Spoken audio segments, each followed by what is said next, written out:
there's a pretty good chance that you're pretty good at something in your life. It might be this Scrum thing you're doing right now. Maybe it's another thing. Maybe it's a hobby that you're really, really good at. And much like with what I've realized with Scrum and Agile, you probably realize with that skill set as well, which is the basics really do matter. And they're somehow the easiest and hardest things to learn and master as you go along. And when we get started, we often don't realize the value in those basics. But they are a reason we call them the basics, the foundations, the fundamentals, where if you don't get these things right, you're going to have a very hard time. But they're usually not as flashy and fun as other things. So why is it hard to get started with these things? If we're talking about Scrum, which is of course what I do. This is part of what I deliver as Pragmatic Shift.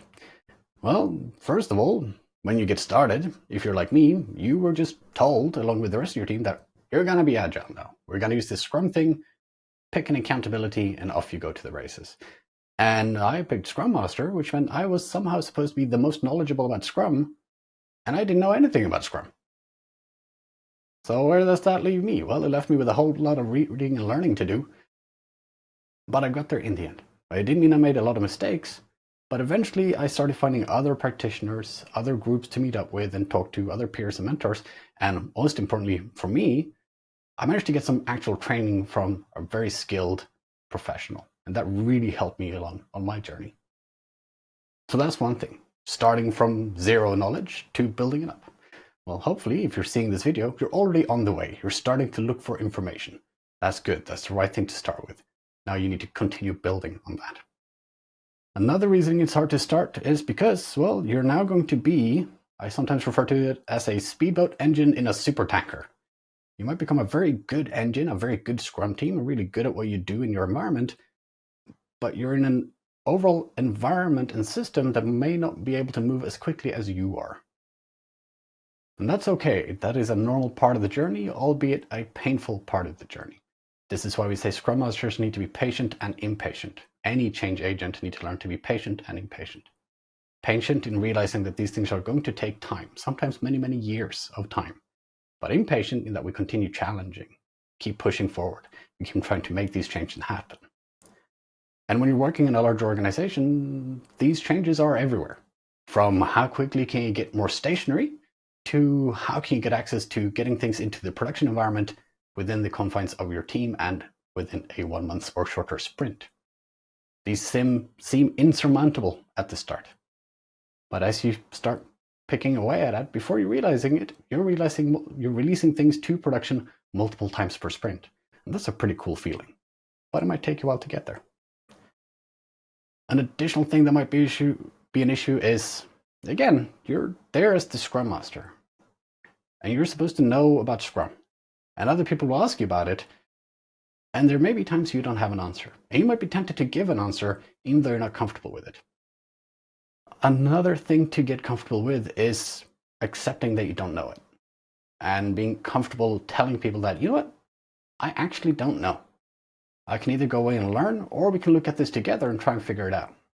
And run some experiments to see what happens. Don't fall into the trap of thinking that you're supposed to know it, so you should know it, so you'll just give them an answer and hope for the best. From experience, that rarely works out well. So, usually, those toughest challenges of having to figure out these large impediments, these large constraints, tend to happen when you know the least. At the very start of your career, this is when you're facing these issues about how do we get stuff to production? How do we deal with these tricky stakeholders? How do we manage these conflicts in the team when you have no idea how to go about doing that and what you're even supposed to be doing as a Scrum Master? It really is a tough uphill battle at the start. But to me, that's part of what makes it fun. And I would also argue that the kind of person who makes a good Scrum Master is the kind of person who would look at that challenge and go, all right, I have no idea what I'm doing right now, but let's figure out how to get there.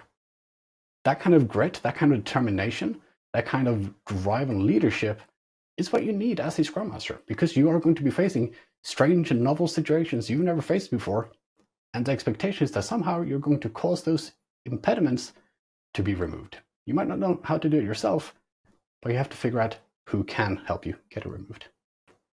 And that's not easy. So what I urge you to do one, if you're watching this, again, you're already on the right track. But two, I urge you to get the assistance of someone else. If you have someone in the organization that you can leverage, perfect. Rely on their experience and support. That is great. If you're like me and you didn't have that available, well, I am the Scrum Coach. I'm here for you to help you out. You can watch my other videos. You can, of course, get me through the door, and I will happily come in and coach with you. That is part of what I do. It is part of what I want to do to help you succeed in delivering more value as well. I also do strongly recommend going on a course. If you want a private course for your whole Scrum team, the Applying Professional Scrum or APS course is fantastic. It's probably my favorite course because it shows your team how to work as a Scrum team. We actually do simulated sprints as part of it. It's very fun, it's very engaging, and it's very high impact. If you're looking for Scrum Master specific training, either if you're a group of new Scrum Masters and none of you can help each other out because you're all new to it, maybe a private Scrum Master course is what you're looking for. Or if you're on your own and you just want to learn more about what is this Scrum Master thing and what am I supposed to be doing, well, of course, the Professional Scrum Master course, the PSM1, is exactly what you're looking for. You can find those on my website on pragmaticshift.com. And with that, I wish you the best of luck. You take care.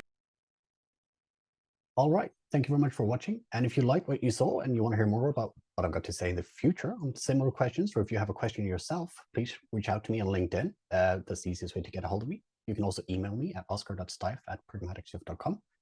Please do like the video, share it with others if you think they might benefit from it, or follow my profile to see stuff as they come out as well. And I would love to be your Scrum trainer. So please find my content on pragmaticshift.com. You can find the courses I've scheduled for the year, or on scrum.org.com as well. Look forward to seeing you in my classroom soon.